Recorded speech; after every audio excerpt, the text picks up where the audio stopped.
Friends, welcome back to my channel. My name is Bhumika. Guys, आज के हम इस वीडियो में class 3rd to 5th worksheet number 47 solve करेंगे। Guys, worksheet number 47 Hindi English medium दोनों के लिए सेम आई है। हिंदी इंग्लिश मीडियम दोनों के बच्चे इसी वर्कशीट को करेंगे, जो कि सिर्फ हिंदी लैंग्वेज में आई है, कोई और लैंग्वेज में नहीं आई है। चलिए अपनी वर्कशीट नंबर 47 को स्टार्ट करते हैं। सबसे पहले आप लिखेंगे अपना नेम, उसके बाद आप लिखेंगे अपनी क्लास और आप अपना सेक्शन भी लिखेंगे, ठीक है। कक्षा व भाग लिखेंगे। और आप किससे पढ़ती हैं? आप अपने टीचर से, मतलब कि आप अध्यापक से पढ़ती हैं या फिर अध्यापिका से पढ़ती हैं? जिससे भी पढ़ते हैं आपने उनका नेम लिखना है। चलिए स्टार्ट करते हैं। गाइस, इस वर्कशीट में हमें मुहावरों के बारे में बताया गया है, ठीक है। तो मुहावरे किन शब्दों कहते हैं? मुहावरे तो वो शब्द होते हैं ना जिनसे, मतलब कि जैसे कि अगर हम एक एग्जांपल लेते हैं, आँखों का तारा, तो उसका मतलब होता है कि बहुत प्यारा। तो ऐसे जो वर्ड होते हैं उनके लिए एक वर्ड यूज़ होता है, उनको मुहावरा कहते हैं, ठीक है। चलिए स्टार्ट करते हैं। तो अब हम एक कहानी पढ़ेंगे बच्चे की, जब मन्नू ने सीखे मुहावरे। वो मुहावरों के साथ एक लड़का है, उसने मुहावरे सीखे थे, उसकी कहानी पढ़ेंगे। तो आज मन्नू को गाने और बजाने की धुन सवार हुई। बस फिर क्या था, उसने एक थाली ली और चम्मच बजा बजा कर शोर से गाना शुरू कर दिया। तो कुछ देर तक तो किसी ने उसको कुछ भी नहीं बोला, परंतु जब पानी सिर के ऊपर निकल गया तो दादी माँ ने झल्ला कर कहा, अब तो कान खाना बंद कर दो, इस तेज शोर से मेरा सिर फटा जा रहा है। दादी माँ की डांट सुनकर मन्नू सहम गया। उसका ऐसा भोला सा चेहरा देखकर दादी माँ का दिल पसीज गया और उन्होंने उसे गोद में बिठाकर प्यार से समझाया कि अभी उनके सिर में दर्द हो रहा है, इसलिए वे शोर न करे। कुछ देर आराम करने के बाद वे भी उसके साथ मिलकर गाना गाएंगी। यह सुनकर मन्नू खुश हो गया। उसने दादी से कहा, अच्छा दादी, मैं शोर तो नहीं करूँगा, पर मुझे यह तो बताओ कि मैं तो अभी कुछ भी नहीं खा रहा था, तो आपने ऐसा क्यों कहा कि कान खाना बंद कर दो? यह सुनकर दादी हंस पड़ी। वे बोली, अरे नहीं, यह तो एक मुहावरा है। कान खाना इसका मतलब है शोर से परेशान हो जाना। मन्नू बोला, अच्छा अब समझा।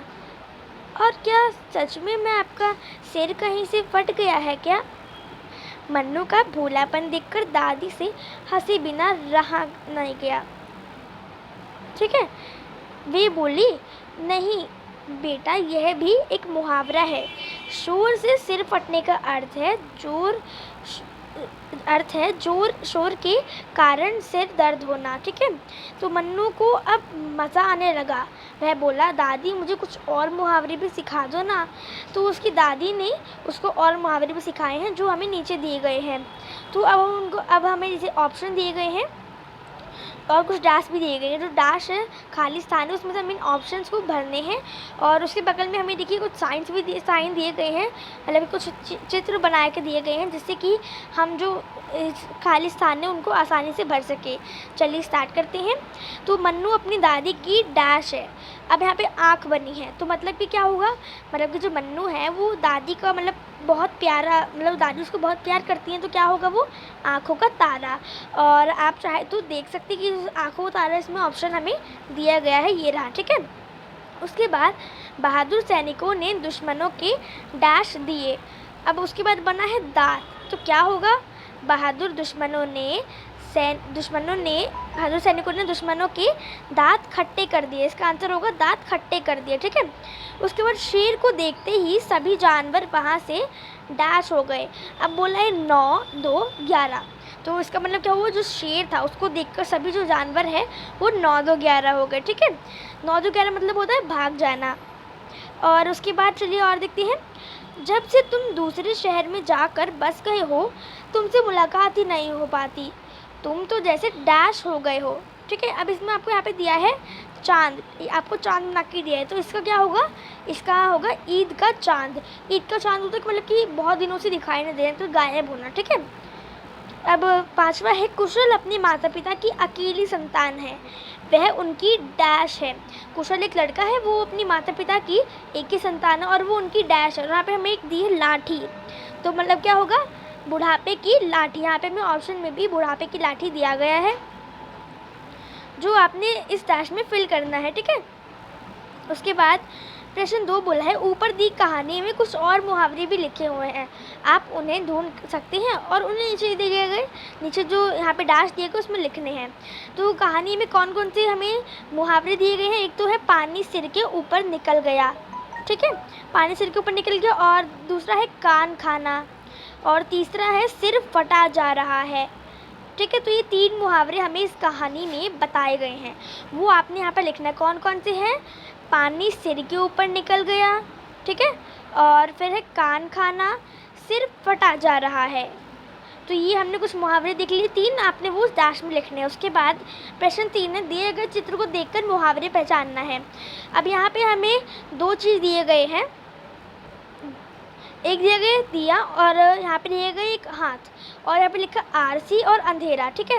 तो यहाँ पे क्या होगा, दिए तले अंधेरा, मतलब कि देखिए जैसे कि इसमें आपको बताया गया, जैसे देखिए दिए के यहाँ पर पूरी रोशनी है, ठीक है, जो दिया है उसके ऊपर देखिए पूरी रोशनी है, यहाँ पे पूरी रोशनी है, लेकिन नीचे देखो तो यहाँ पे काला काला सा, मतलब कि यहाँ पे रोशनी नहीं है। तो मतलब कि दिया तले अंधेरा, तले मतलब क्या होता है, नीचे, दिए के नीचे अंधेरा, मतलब दिया ऊपर रोशनी देगा लेकिन नीचे उसकी अंधेरा ही रहता है हमेशा, चाहे एक बार ट्राई करके भी देख सकते हो। अब आरसी, आरसी मतलब क्या होता है, आपने कहावत सुनी होगी ना, आरसी, एक कहावत थी, हाथ में आरसी और पढ़ा लिखा हो तो उसके लिए फारसी, ऐसी कुछ कहावत थी। तो आरसी का मतलब क्या होता है, मतलब कि इस कहावत का मतलब एक तरह से कि हाथ जो है, अगर हाथ है तो उसके लिए कंगन भी चाहिए, मतलब ये कंगन चाहिए, ठीक है, तो आरसी उसके लिए चाहिए। तो कंगन को एक तरह से आरसी बोल रखा है, ठीक है, तो हमें उसके लिए कंगन भी चाहिए, हाथ है तो, और पढ़ा लिखा है तो उसके लिए फारसी चाहिए। तो ये कहावत है, ठीक है। तो आपने यहाँ पे इसका ये मुहावरा आप लिख सकते हो, ठीक है, ये अलग लिख सकते हो कहावत, क्योंकि इसका वही है, चाहे आप कहीं से पता कर सकते हो, लेकिन इसका आई थिंक यही मुहावरा है। तो गाइस इस वीडियो में हमने वर्कशीट 47 कंप्लीट कर ली है। तो गाइस अगर आपको मेरी वीडियो पसंद आई हो, मेरी वीडियो को लाइक करें, अपनी फ्रेंड्स या शेयर करें, मेरे चैनल को सब्सक्राइब करें और बेल आइकन को प्रेस करें, जिससे आपके पास मेरी सारी वीडियो नोटिफिकेशन जल्द से जल्द मिल जाए। फ्रेंड्स इस वर्कशीट लिंक आपको डिस्क्रिप्शन बॉक्स में दी गई है, वहाँ से इस वर्कशीट को देख सकते हैं। मिलेंगे हम अगली वीडियो में, तब तक के लिए बाय बाय, सी यू।